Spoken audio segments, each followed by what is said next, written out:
for that now. Oh, for that.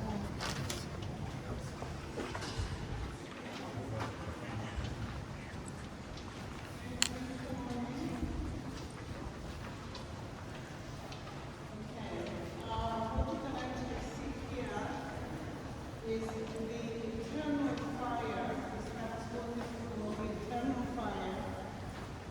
And it is in memory of all those that actually died in the concentration camps.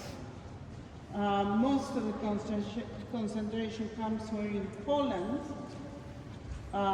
Before the war, Poland had 3,325,000 Jews. 3 million of them died in the Holocaust, and therefore most of the death camps actually were in Poland. But nevertheless, the biggest ones is Sobibor, you can actually see there, and this is in memory of those Jews that died in the death camps. Sobibor is the biggest one. Treblinka follows. Auschwitz follows.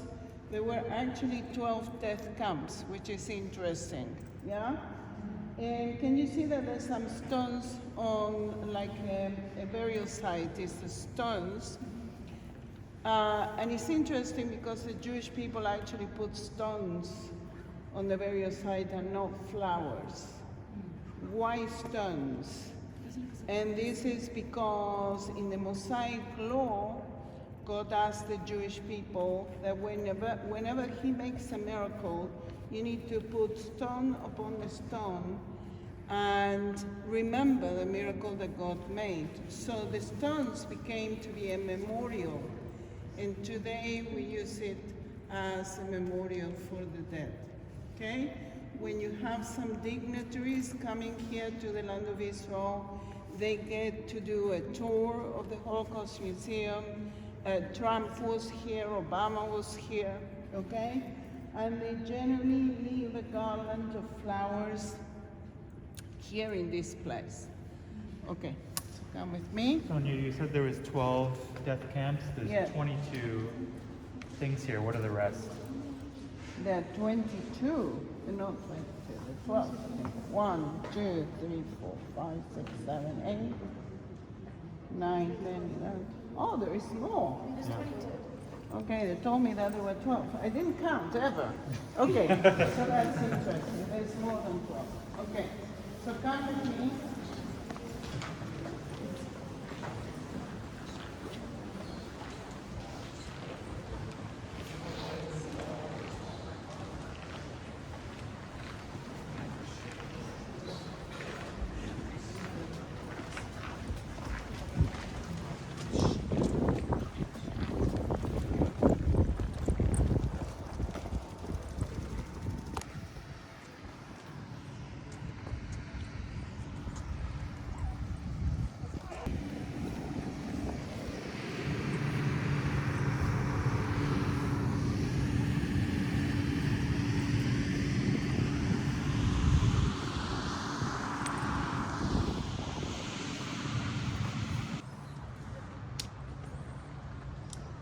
So come around me, everybody.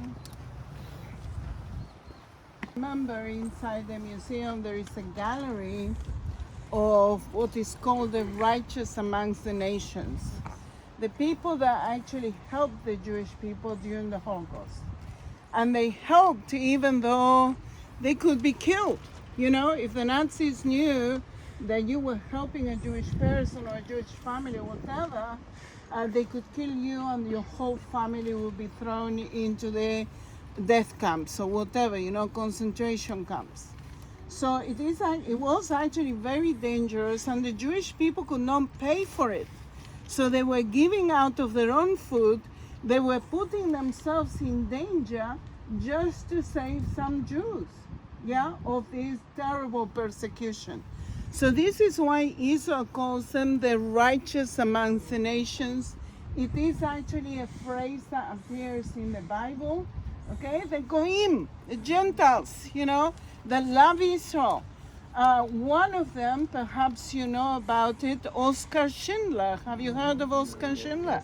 I mean, He was amazing. If you haven't seen the film, The Schindler's List, I suggest that you watch it. It's pretty incredible. It's a story of this guy. And he was a German. He was a Gentile German. He was part of the party, the Nazi party. He had the emblem on him, but he hated the Nazis with a vengeance. Why was he part of the party? Because if you didn't have that emblem on you, you could not do business. And he was an industrialist, okay? So he decided to buy the Jews from the Gentiles, from the Nazis as like slaves, and make them work in his own factory. But he treated the Jews very well, and he actually managed to save more than 1,000 Jews. 1,200 Jews were saved because they were working in his factories. And you know, he kept them alive. Even though he wasn't making enough money, he lost all his fortune by feeding more than 1,200 people for several years to actually keep them alive throughout the Holocaust time. Yeah, and so watch the Schindler's List. He started, first of all, building bombs for the Nazi war effort in his factory. And then he said to the Jews, if one of these bombs work, I kill myself. So on purpose, we're making bombs that did not work. The Nazis realized that he was actually making terrible bombs, and they say to him, look, stop making bombs. Just do pots and pans. You can do that, right? And this is how he started making bowls and pots and pans and all that kind of stuff, because he couldn't do bombs at all, okay?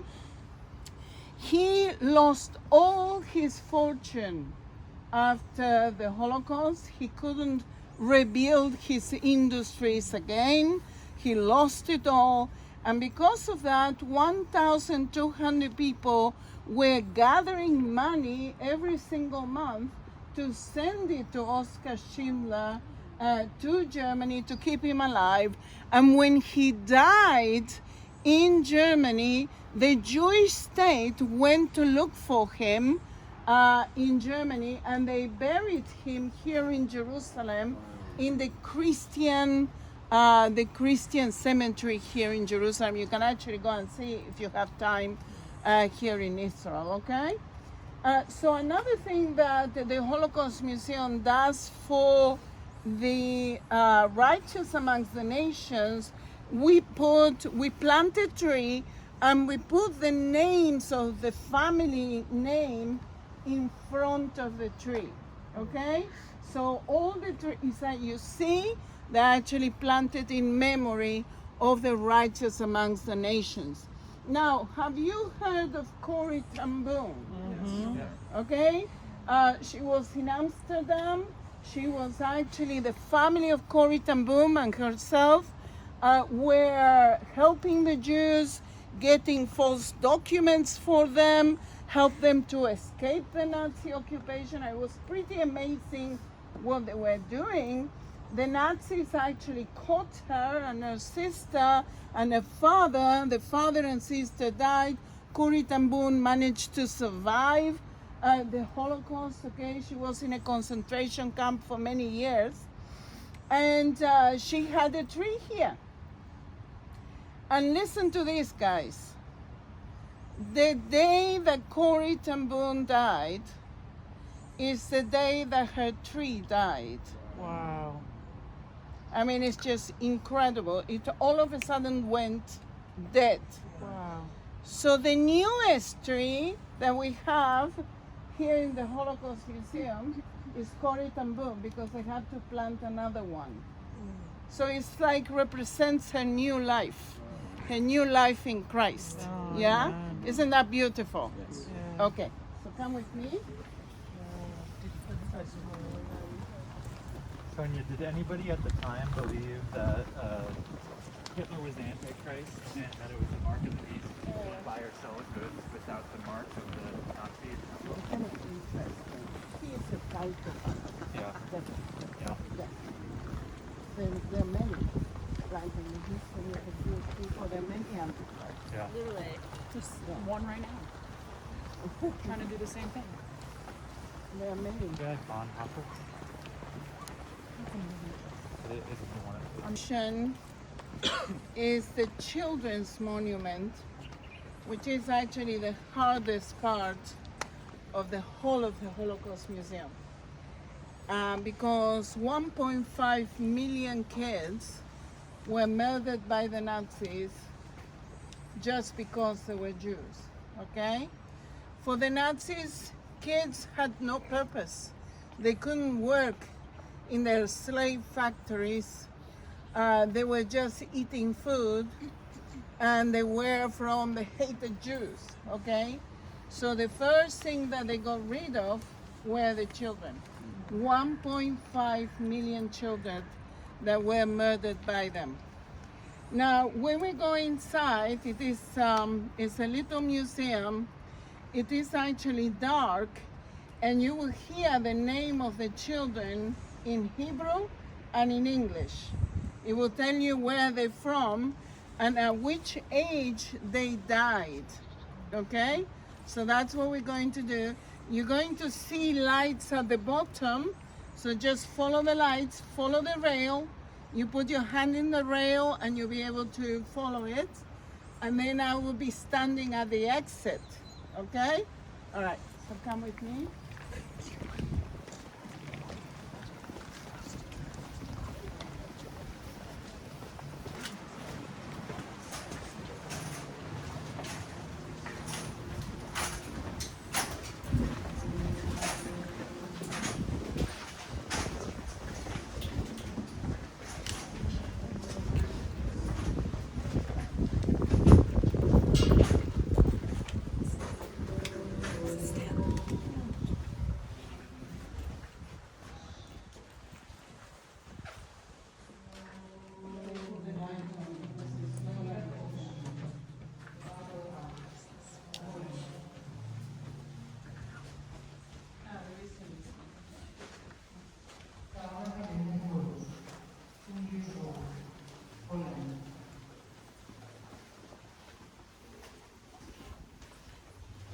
Emil Ansel, 5 years old, Poland.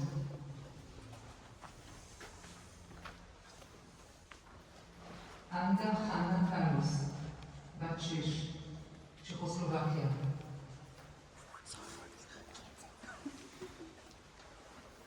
Israel Weiss, 9 years old, Poland.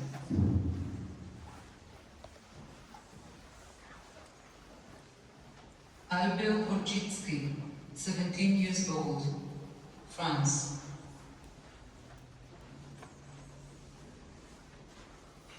David Itzkovich, 5 years old, Czechoslovakia.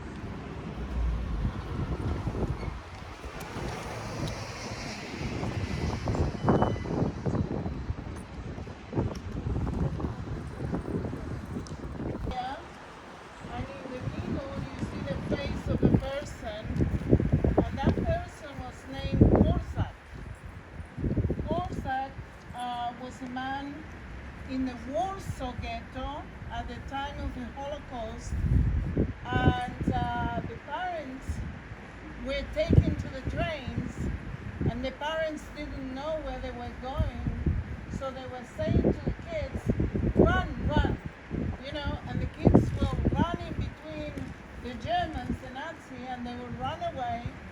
And Korsak was actually a teacher in the Warsaw ghetto, and he saw some children wandering around in the Warsaw ghetto, and he didn't know what was going on, so he started collecting them and bringing them into the schoolhouse and providing for them. Imagine during the Holocaust providing for children, and then other members of the Jewish community hear that Polsak is looking after the children, and they find the children, they bring him all these kids. He ends up with 150 kids that run away because the parents told them to run away.